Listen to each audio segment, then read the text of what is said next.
Hi అండి. అందరికీ నమస్తే. నేను మీ గీత. సరికొత్త స్టోరీతో మళ్ళీ మీ ముందుకొచ్చానండి. 'మూడు ముళ్ళ బంధం' పార్ట్ 1 ప్రోమో చూసేద్దాం. 'మూడు ముళ్ళ బంధం' అందమైన కలలు కంటున్న ఒక అమ్మాయి జీవితం ఊహించని మలుపు తిరిగింది. ఇక తను ఎలా ఈ జీవితం సాగిస్తుందో చూసేద్దాం. ఒక మధ్యతరగతి కుటుంబంలో పుట్టింది భూమి. తనకిద్దరు చెల్లెళ్ళు, ఒక తమ్ముడు. ధరణి, నర్మద, సంతోష్. అమ్మా నాన్నలు ఉన్న పొలంలోనే పని చేసుకుంటూ బయట పనికి వెళ్ళి చేసి తెచ్చేవారు. భూమి చాలా తెలివైన అమ్మాయి. బాగా చదివేది. తనకు ఉద్యోగం చేసి తన తల్లిదండ్రులను బాగా చూసుకోవాలనేదే కల. 10వ తరగతి మంచి మార్కులతో పాస్ అయింది. కానీ తమ తల్లిదండ్రులు తమ వద్ద పై చదువులు చదివించే స్తోమత లేదని చెప్పారు. నీ తర్వాత నీ చెల్లెలను కూడా చదివించే స్తోమత లేదని చెప్పేశారు. తన కన్న కలలన్నీ కూడా బూడిదలో పోసిన పన్నీరు అయ్యాయి అని ఎంతో మదనపడేది. తమ పరిస్థితిని తెలుసుకుని దానికి అనుగుణంగా నడుచుకోవటం మొదలుపెట్టింది. అలా చూస్తూ ఉండగానే ఒక 2 ఏళ్లు గడిచిపోయాయి. ఒకరోజు ఉదయం పెళ్ళిళ్ళు పేరయ్య వచ్చి ఒక సంబంధం గురించి చెప్పాడు. చాలా మంచి సంబంధం. ఒక్కడే కొడుకు. కావలసినంత ఆస్తి. కొడుకు తల్లి అనసూయ చాలా మంచిది. పైగా కొద్దిగా చుట్టరికం ఉన్న వాళ్ళ సంబంధం. భూమి వాళ్ళ అమ్మ నాన్న కూడా సరే అని చెప్పారు. ఏం చెప్పాలి అని భూమి ఆలోచించుకునే లోపే అనసూయ కొద్దిమంది బంధువులతో పెళ్లి చూపులకని భూమి వాళ్ళ ఇంటికి వచ్చారు. అమ్మాయి మాకు బాగా నచ్చింది. ఇదిగో అబ్బాయి ఫోటో అంటూ ఆకాష్ ఫోటో ఇచ్చారు. అబ్బాయిది సాఫ్ట్వేర్ ఉద్యోగం. ఇప్పుడు హైదరాబాద్లో ఉంటున్నాడు. పెళ్ళయ్యాక నేను కూడా అబ్బాయి దగ్గరే ఉండాలని ముందుగానే డబుల్ బెడ్రూమ్ ఫ్లాట్ తీసుకున్నాం. అందులోనే ఉంటున్నాడు. వాడికి కుదరక పెళ్లి చూపులకి రాలేదు అని వివరంగా చెప్పింది అనసూయమ్మ. అబ్బాయి కూడా అందంగా ఉండటంతో భూమి వాళ్ళ అమ్మ నాన్న కూడా ఇక సరే అని అన్నారు. కానీ భూమి మనసులో ఏదో అనుమానం కలుగుతుంది ఆకాష్ మీద. ఈ కాలంలో కూడా పెళ్లి చూపులకి రాకుండా కేవలం ఫోటో చూసి వాళ్ళమ్మ చెప్పిన సంబంధం చేసుకోవడం అనేది తనకు ఆశ్చర్యంగా ఉన్నా, అలాంటి ఉత్తముడు తనకు దొరుకుతున్నాడని తను కూడా సరే అంది. పెళ్లికి 15 రోజుల్లో మంచి ముహూర్తం ఉంది అన్నయ్య గారు. మీకు సరే అంటే అదే ఓకే చేద్దామంటూ ఫోన్ చేసి చెప్పింది. అనసూయ కొద్దిసేపు ఆలోచించి సరే అని బదులిచ్చారు. ఇక భూమి వాళ్ళ నాన్న తర్వాత భూమి వాళ్ళ అత్తయ్యతో కాసేపు మాట్లాడింది. అమ్మా భూమి, వాడికి కొద్దిగా మొహమాటం. పెళ్ళయ్యాక మాట్లాడతాను అని అన్నాడు. నువ్వేం కంగారు పడుకో అని అంది అనసూయ. నేను మనసులో అనుకున్నది మీకెలా తెలుసు అని అడిగింది భూమి. ఈ కాలంలో పిల్లలు పెళ్లి కుదిరింది అన్న తర్వాత రోజు గంటల పాటు ఫోన్లో మాట్లాడుతూ ఉంటారు. నీకు కూడా తనతో ఒకసారి మాట్లాడాలని అనిపిస్తుంది కదా అని చెప్పి, సరే అమ్మా ఇవేమీ పట్టించుకోకు, హాయిగా ఉండమ్మా అంటూ ఫోన్ కట్ చేసింది అనసూయ. పెళ్లి పనులన్నీ చాలా తొందరగా పూర్తయ్యాయి. పెళ్లి పక్క ఊళ్ళో కళ్యాణ మండపంలో. చాలా మంచి సంబంధం. నువ్వు చాలా అదృష్టవంతురాలివి అంటూ వాళ్ళమ్మ చాలా సార్లు అంది భూమితో. ఇక తన మనసులో మాట కూడా అదే. అదే తల్లి మాట జవదాటని కొడుకు ఈ రోజుల్లో ఉన్నారా అనుకుని తనలో తనే మురిసిపోతుంది. పెళ్లి రోజు రానే వచ్చింది. రేపు పెళ్లి అనగా ఈ రోజు సాయంత్రం కళ్యాణ మండపం చేరారు అందరూ. మండపంలో ఆకాష్తో మాట్లాడాలి అనుకుంది. కానీ బంధువులు చాలా మంది ఉన్నారు కాబట్టి కుదరలేదు. తెల్లవారుజామున 5 గంటలకే పెళ్లి. రాత్రంతా పెళ్లి కూతుర్ని చేయటం, ఒక్కలు పంచడం సరిపోయింది. అటు ఆకాష్ పరిస్థితి కూడా అంతే.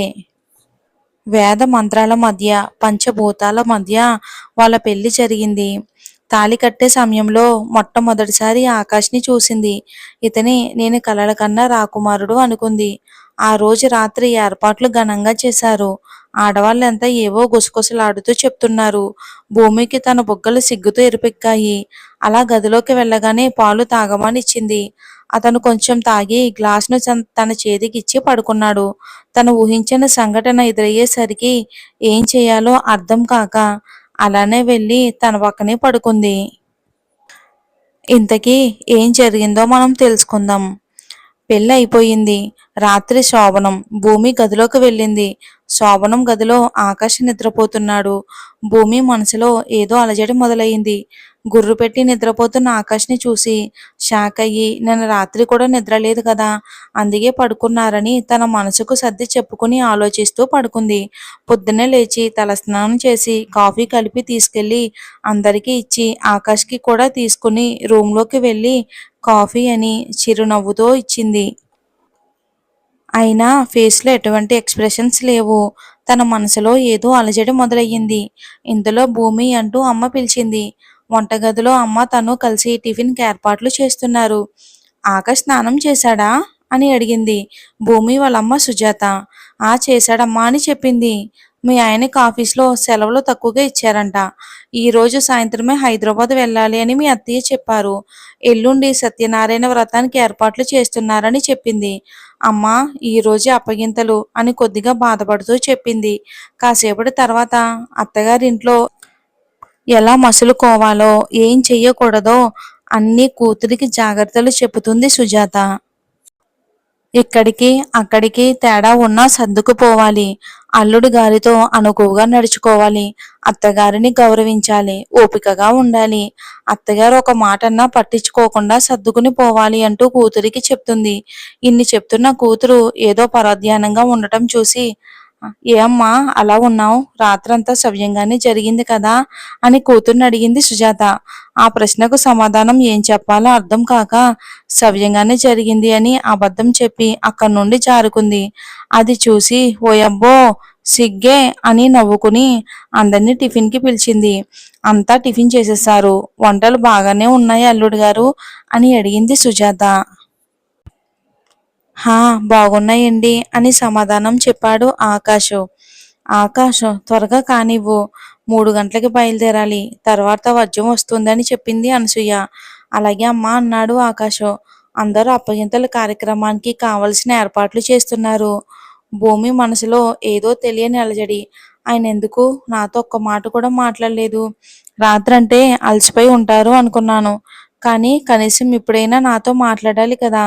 కనీసం నా వైపు కన్నెత్తి కూడా చూడలేదు. ఇంతకీ ఎందుకు తను అలా ఉన్నాడు? నేనే చొరవ తీసుకుని మాట్లాడి చూస్తే ఎలా ఉంటుంది అని ఆలోచిస్తుంది భూమి ఆకాష్ గురించి. భూమి, భూమి అని బయట నుంచి తన స్నేహితురాలు కావ్య పిలిచింది. ఆలోచన నుండి బయటకు వచ్చి కావ్య దగ్గరికి వచ్చి రా కావ్య లోపలికి రా అంటూ కావ్యాన్ని లోపలికి తీసుకెళ్ళింది. ఏ భూమి ఈ రోజే వెళ్ళిపోతున్నావంట కదా, కనీసం ఒక్క మాట కూడా చెప్పలేదు అంది కావ్య.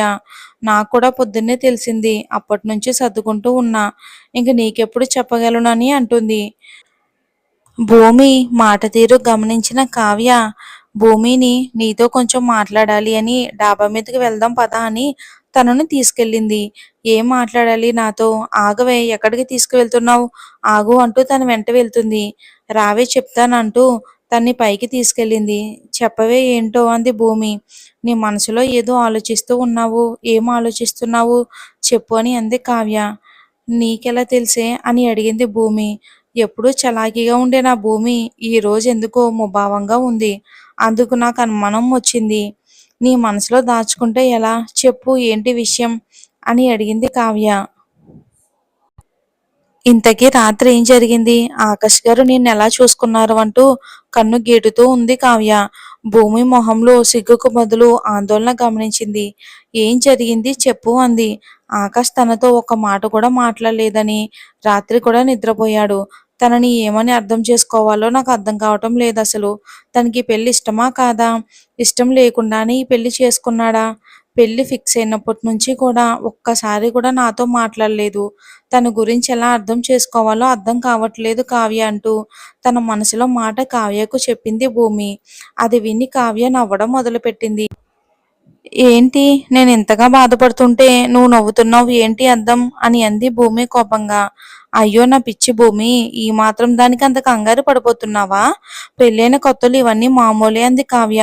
నీకెలా తెలుసు? నీకేమైనా పెళ్ళి అయిందా? కొత్తలు ఎలా ఉంటుంది, పాత పడితే ఇలా ఉంటుంది అని ఏదేదో చెప్తున్నావు. అయ్యో భూమి, ఈ విషయం తెలియాలంటే పెళ్ళక్కర్లొద్దు, లోక జ్ఞానం ఉంటే చాలు. మా అక్క కూడా పెళ్లి కుదిరిన తర్వాత మా బావతో ఒక్కసారి కూడా మాట్లాడలేదు. మా అక్క కూడా మొదటి రాత్రి తర్వాత అమ్మ అడిగితే నీలాగే ఆయన నాతో మాట్లాడలేదు, నన్ను చూడలేదు అంటూ ఏడ్చింది. పెళ్ళైన కొత్తలో అబ్బాయిలు సిగ్గు వల్లనో, లేదు అత్తగారింట్లో మొహమాటం వల్లనో మనకు దూరంగా ఉంటారు. 2, 3 రోజుల తర్వాత వాళ్ళే నీ కొంగు పట్టుకుని తిరుగుతారు. ఇంత మాత్రం దానికి ఏడుస్తున్నావా? కొత్త పెళ్ళికూతురివి. అలా ఏడవకూడదు. ఎప్పుడూ నవ్వుతూ అందంగా కనిపించాలని చెప్పి కాపురానికి పంపింది. 2 రోజుల తర్వాత ఫోన్ చేస్తే నన్నాయన చాలా బాగా చూసుకుంటున్నారు. నన్ను వదిలి ఒక్క క్షణం కూడా ఉండట్లేదు. ఈరోజు సినిమాకెళ్తున్నామని సిగ్గుపడుతూ చెప్పింది. ఇప్పుడు ఇక్కడ సిగ్గుపడటం వల్లో, మొహమాట పడడం వల్లో నీతో మాట్లాడడం లేదనుకుంటా. వాళ్ళింటికెళ్ళాక మారతారు. నువ్వేమీ ఆలోచించకుండా సంతోషంగా ఉండు. సరేనా అంది కావ్య. కావ్య చెప్పిన మాటలు విని అనవసరంగా నేనే కంగారు పడ్డాను అని సంతోషంగా కావ్యను తీసుకుని రూంలోకి వచ్చింది. టైం అవుతుంది అని చెప్పింది భూమి వాళ్ళమ్మ సుజాత. త్వరగా రెడీ అవ్వవే, వెళ్ళు అని చెప్పింది. భూమిని కావ్య రెడీ చేసి తీసుకుని వచ్చింది. అప్పగింతల సమయంలో కన్నీరు కారుస్తూ ఒక పక్క తమ బిడ్డ దూరంగా వెళ్తుందని, ఒక మంచి కుటుంబానికి కోడలుగా వెళ్తుందని సంతోషం ఒక పక్క. భూమి కూడా తన ఊరిని, కన్న వాళ్ళని, తోబుట్టువులను వదిలి వెళ్ళటానికి మనసొప్పక భారంగా అడుగులు వేస్తూ ముందుకు వెళ్తుంది. భూమి భారంగా కారులో కూర్చుంది. వదినా, తెలిసో తెలియక పిల్ల తప్పు చేసినా క్షమించు అంటూ ఏడ్చింది సుజాత. అయ్యో, ఇక నుంచి కోడల్లో నా కూతుర్ని చూసుకుంటా. భూమి గురించి నిశ్చింతంగా ఉండండి మీరు అంది. కారులో హైదరాబాద్ బయలుదేరారు అందరూ. భూమి మనసులో ఎందుకు ఆడవాళ్ళకి పెళ్ళైతే తల్లి, తండ్రి, అక్క, చెల్లి, తమ్ముళ్ళను వదిలి వెళ్ళాలి? ఇన్నాళ్ళు పెరిగిన ఊరిని, చుట్టూ ఉన్న మనుషుల్ని వదిలి వెళ్ళాలి? ఎంతైనా ఆడవాళ్ళంటేనే తక్కువ చూపు దేవుడికి. లేకపోతే అన్నీ మా ఆడవాళ్ళే వదులుకోవాలి అంటూ తన మనసులో తిట్టుకోసాగింది. ఇక రాత్రి నుంచి సరిగ్గా నిద్ర లేకపోవటం వలన చల్లటి గాలికి త్వరగా నిద్రపోయింది. మరి చూద్దాం, అత్తగారింట్లోనైనా భూమిని ఆకాష్ ఆదరిస్తాడా? తనతో కాపురం చేసి ప్రేమగా తనని చూసుకుంటాడా అనేది మనం వచ్చే భాగంలో చూద్దాం. దయచేసి ఇది కొత్త స్టోరీ కదా, మీకు నచ్చితే లైక్ చేసి కామెంట్లతో నన్ను మోటివేట్ చేయండి. ఇంకా మంచి మంచి స్టోరీస్ మీకు ఇస్తాను. Thanks for watching. Good night.